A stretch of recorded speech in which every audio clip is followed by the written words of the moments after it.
सिंधु माथरी जे तहज़ीब ते ॻाल्हि ॿोल जे सिलसिले में रुख सिंधी सां मुखातब आहियां।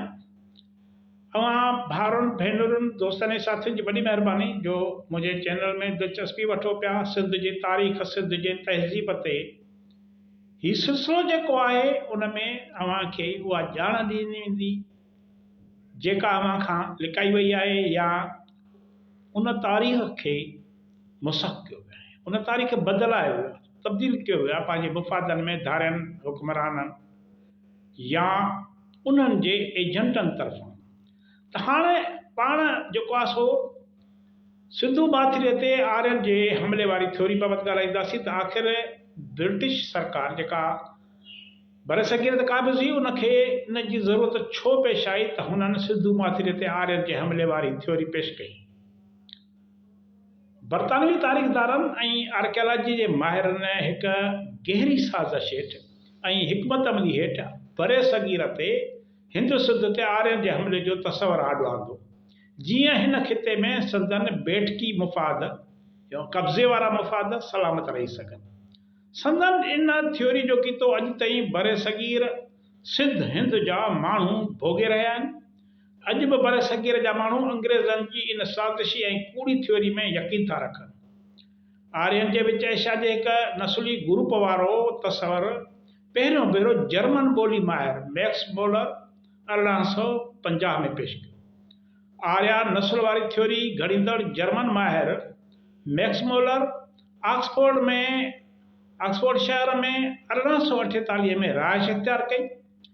हिन 1850 धारे पहिरियों भेरो अंग्रेज़ी ॿोलीअ में आर्या लफ़्ज़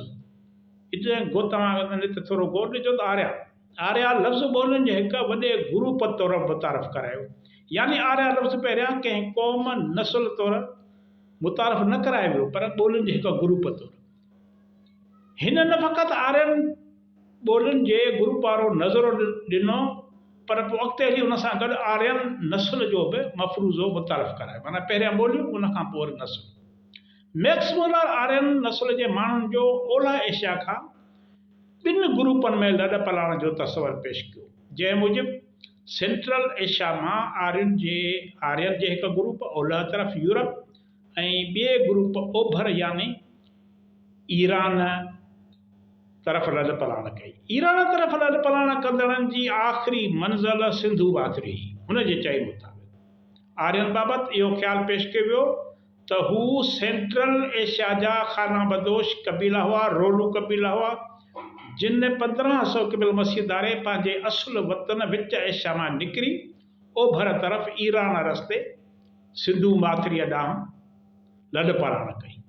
जिन आर्याई खाना बदोश कबीलनि ईरान मां सिंधु माथिरीअ तरफ़ लॾ पलाण कई से पहिरियां मौजूदा पंजाब ऐं सिंध जे मैदानी इलाइक़नि में दाख़िल थिया। कुझु यूरोपी माहिरनि मूजिबि आर्या सिंधु माथिरीअ में ईरान रस्ते न पर हिंदुकश जबल वारी वाट वठी अफ़गानिस्तान खां दाख़िल थिया। जॾहिं त प्रोफेसर मैक्स मोलर आर्याई नस्ल जे विच एशियाई हुजण जो तस्वर पेश कयो त 1880 धारे यूरोप जे कुझु माहिरनि आर्यन नस्ल वारे मफ़रूज़े ते पंहिंजी उजारादारी क़ाइमु रखण लाइ आर्यन खे विच एशिया बदिरां यूरोप जो नस्ल करार ॾिनो। माना हू पियो चवे त विच एशिया जा ऐं वरी ॿियो हिकिड़ो ग्रुप उन्हनि जो पंहिंजो यूरोपी माहिरनि जो थियो, उन्हनि चयो बाबा इहे जेके आहिनि से विच एशिया जा न पर यूरोप जा आहिनि। हिननि इहो तस्वर पेश कयो त आर्या विच एशिया जा न पर यूरोप जे हंगरी ऐं ऑस्ट्रिया जा असुल रहवासी हुया। यूरोपी माहिरनि यूरोप, ईरान ऐं इंडिया जे ॿोलियुनि विच में हिक जहिड़ाईअ खे बुनियादु बणाए इंडो यूरोपियन ॿोलियुनि वारो तस्वर पेश कयो। अॼु बि असां वटि आहे त इंडो यूरोपियन ॿोलियुनि जो ग्रुप। हुननि मूजिबि यूरोप ऐं इंडिया तोड़े ईरान जे ॿोलियुनि विच में हिक जहिड़ाईअ जो बुनियादु यूरोप मां ईरान ऐं इंडिया तरफ़ लॾ पलाण या वरी हमिलो करे आयल आर्यन जी ॿोली हुई। इन्हनि इन मफ़रूज़ जे तहत यूरोप जे आर्यन जी ॿोलीअ खे ईरान ऐं उत्तर इंडिया जे ॿोलियुनि जी माउ करार ॾिनो। यूरोपी माहिरनि तरफ़ां इंडिया ऐं यूरोपी ॿोलियुनि विच में हिक जहिड़ाई जे बुनियाद ते जोड़ियल इंडो यूरोपियन ॿोलियुनि वारे तसवर खे उन वक़्तु वॾो धचको लॻो जॾहिं 1920 में हड़ापा ऐं बाद में मोहनजोदड़ो जे खोटराइनि मां हज़ारे साल आॻाटी तरक़ी याफ़्ता सिंधु तहज़ीब दरियाफ़्त थी। आर्कियोलॉजिकल सर्वे ऑफ इंडिया जे उन वक़्त जे डायरेक्टर जनरल ऐं हड़ापा ऐं मोहनजोदड़ो जी खोटराई कराईंदड़ माहिर सरजान मार्शल इहो इंकशाफ़ कयो त जंहिं वक़्तु ही थोरो गौर सां ॿुधंदव त सरजान मार्शल पाण थो चवे त जंहिं वक़्तु यूरोप खां अची बरसगीर फतह कंदड़ आर्यन अञा सिंध ऐं पंजाब समेत इंडिया जे ॿियनि खितनि बाबति ॿुधो बि न हो। माना उन्हनि आर्यन नामनियाद आर्यन सिंध ऐं पंजाब समेत इंडिया जे ॿियनि खितनि बाबति ॿुधो बि न हो। उन वक़्तु हिते यानी सिंधु माथिरी में 5000 साल आॻाटी हिकु तरक़ी याफ़्ता शहरी तहज़ीब मौजूदु हुई जेका किन हालतुनि में मिस्र ऐं इराक जे तहज़ीबुनि खां बि काफ़ी सुधरियल हुई। इहे सरजान मार्शल जा लफ़्ज़ आहिनि। मोहनजोदड़ो ऐं हड़ापा जे दरियाफ़्त बैदि लॻभॻि ॿ सदियूं अॻु यूरोप जे सुधरियल हुजण जी दावा वञी पट पई। पहिरियों चवंदा बाबा सॼी दुनिया में यूरोप सुधरियल आहे। जॾहिं हीअ तहज़ीब सिंधु तहज़ीब निर्वार थी थिए त तॾहिं हुननि जी इहा दावा त यूरोप सुधरियल आहे दुनिया में, उहा दावा पट पइजी वई, धूड़ थी वई। मैक्स मुलर आर्या नस्ल जे मफ़रूज़ जो बुनियादु वेदनि ते रखियो। जॾहिं हिन वेदनि जो तर्जुमो कयो त हिन ऋग्वेद में कुझु हंधनि ते कतब आयल लफ़्ज़ आर्या खे बुनियादु बनाए आर्यन खे ॿाहिरां आयल करार ॾेई संदन 1500 क़िबल मसीह में सिंधु माथिरी तरफ़ लॾ पलाण जो तस्वर पेश कयो। हिन मूजिबि ऋग्वेद में ज़िक्र कयल आर्या यूरोप जा हुआ ऐं हिननि सिंधु माथिरीअ तरफ़ लॾ पलाण करे पंहिंजी तहज़ीब जा बुनियाद रखिया। बरसगीर में खेनि आर्यन जे हमले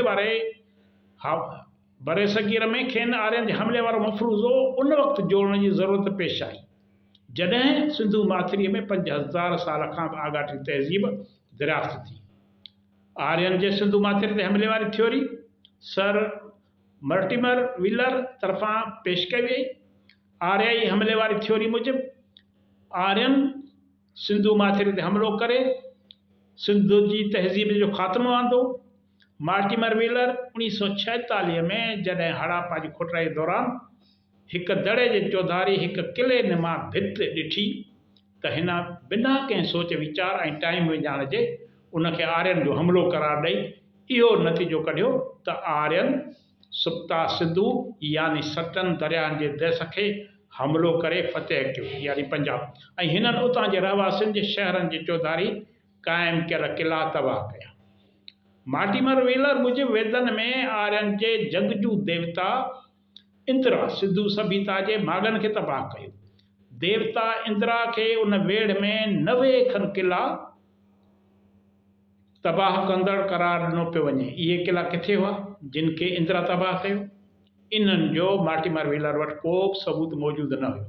हिकिड़ो सिर्फ़ु जेको क़िलो ॾिसी हिकिड़ी चौधारी जेका दीवार ॾिनल हुई कुझु अलाए कंहिंखे उन मां चई क़िला उन दौर जा। मार्टिमर व्हीलर हड़ापा जे खोटराइनि मां हिकु डठल क़िले खे बुनियादु बणाए आर्याई हमले जो जवाज़ फ़राहम करण जी कोशिशि कई।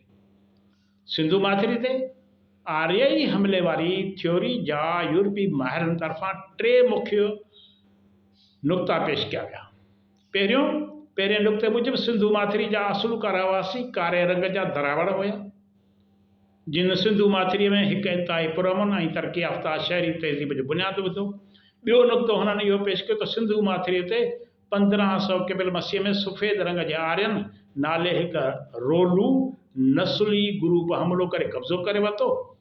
इहे आर्या नस्ल जा माण्हू यूरोप जा हुआ। आर्या नस्ल जा इहे माण्हू संस्कृत ॻाल्हाईंदड़ हुआ। इन्हनि माण्हुनि मक़ामी दरावड़ी तहज़ीब खे तबाह ऐं बर्बाद करे छॾियो। आर्या नस्ल जे हमले आवरनि सिंधु माथिरे में रहंदड़ दरावड़नि खे ॾखिण हिंदुस्तान तरफ़ लॾ पलाण ते मजबूर कयो। इहा उन्हनि जी थ्योरी आहे, मां नथो चवां। 3 नुक़्ते मूजिबि सिंधु माथिरी ते कब्ज़ो कंदड़ इन आर्याई नस्ल जे माण्हुनि वेद तख़लीक़ कया ऐं हिन खिते में हिंदू धर्म नाफ़िज़ कयो या हुनजो बुनियादु विधो ऐं हितां जे मक़ामी माण्हुनि में ज़ात पात जे बुनियाद ते वीछा पैदा कया। यूरोप जे ॿोली माहिरनि समेत आर्कियालॉजिस्टनि आर्याई हमले वारी थ्योरी खे ॾखिण एशिया समेत यूरोप में फैलायो। बाद में 20वीं सदीअ जे आख़िर में सिंधु माथिरी ते हमले वारी थ्योरीअ जा बुनियाद हुननि खे न मिलिया। उन थ्योरी जा बुनियाद न मिलण बैदि उनखे हमले बदिरां वरी आर्यन जी लॾ पलाण वारी theory Indo Aryan migration theory जो नओं वेस पहिरायो वियो। इन नए ट्रिकसाट मूजिबि आर्यन सिंधु माथिरी ते हमलो न कयो हो, पर हिन खिते ॾांहुं लॾ पलाण करे अची आबाद थिया। इन्हनि लॾ पलाण करे आयल रोलू कबीलनि जे माण्हुनि वेद लिखिया ऐं हिंदू धर्म जो बुनियादु विधो। आर्यन हमले वारी थ्योरी जी हिकु ॿी हामी तारीख़दान रोमिला थापर बि अॻिते हली हमले वारी थ्योरीअ तां हथु खणी वई ऐं हिन इहो मौक़िफ़ इख़्तियार कयो त इंडिया ते आर्यन जे कंहिं वॾे हमले जा सबूत न मिलिया आहिनि, पर आर्यन जी हिन ख़ते तरफ़ लॾ पलाण थी जिन पंहिंजे ज़बान ऐं कल्चर खे हिते आंदो। हाणे इहो हिननि पेश कयो हो त नज़रियो त आर्या आया हिते सिंधु तहज़ीब खे तबाह कनि, तरावड़ हुआ हुते रहंदा, उन्हनि खे भॼाए छॾियुनि। हाणे अॻिते पाण ईंदड़ वीडियो में ते ॻाल्हाईंदासीं त हिननि जा इहे बुनियाद इहे जेके हिननि मौक़िफ़ क़ाइमु कयो इहो कीअं कमज़ोर हो, उनखे अॻिते हली दुनिया जा माहिर कीअं रद्द कनि था। ईंदड़ वीडियो ताईं इजाज़त ॾींदा। अव्हां जी वॾी महिरबानी।